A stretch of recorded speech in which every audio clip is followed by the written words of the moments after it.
part 4 in our series where we are helping you learn the New Testament chant. So you can partner with us during our Adventure Quest series and help your kids learn the New Testament chant. This is going to be video number 4. So if you have not watched the first 3 videos, you're going to want to go back and find those, because we're going to pick up right where we left off at the end of the last video, which was in Judea after Jesus raises Lazarus from the dead and then praises Zacchaeus. So we're going to start, and I'm going to go all the way through the next 2 parts of the chant, and then we'll talk about what we can learn from the motions and the stories that were covered within them. Okay. Jerusalem, third Passover.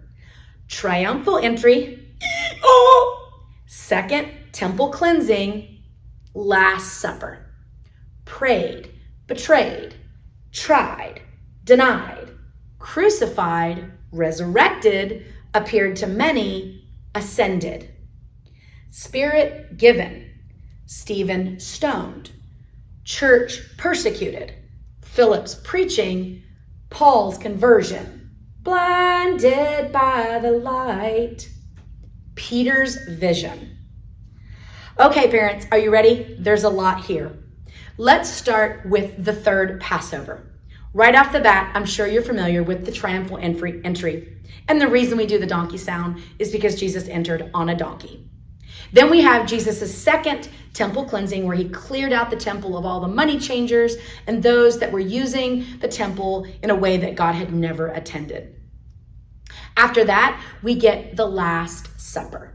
So at the Last Supper, this is Jesus' last opportunity with his disciples. He gives them lots of teaching and assurance and encouragement before he goes, because he knows what's coming right after that.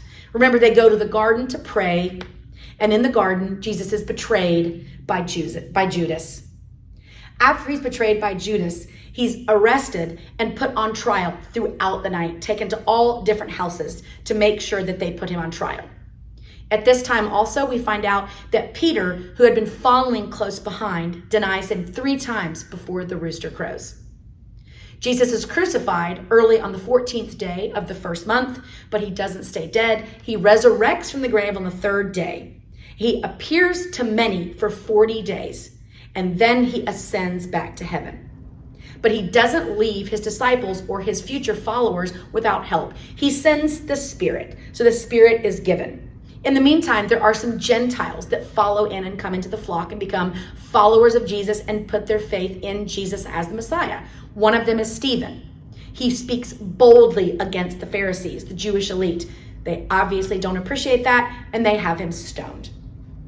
After Stephen is stoned, that breaks out a huge persecution against the church, led by Saul, who'll come back in just a little bit.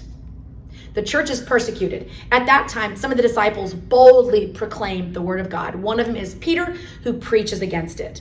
At this time, God also comes before Saul, future Paul, and he's converted, and he's blinded by a glorious light and then sent away until the prophet Ananias can come heal him. And at that point, Paul comes out bolder than ever and ends up proclaiming the gospel in a mighty way for the rest of his life.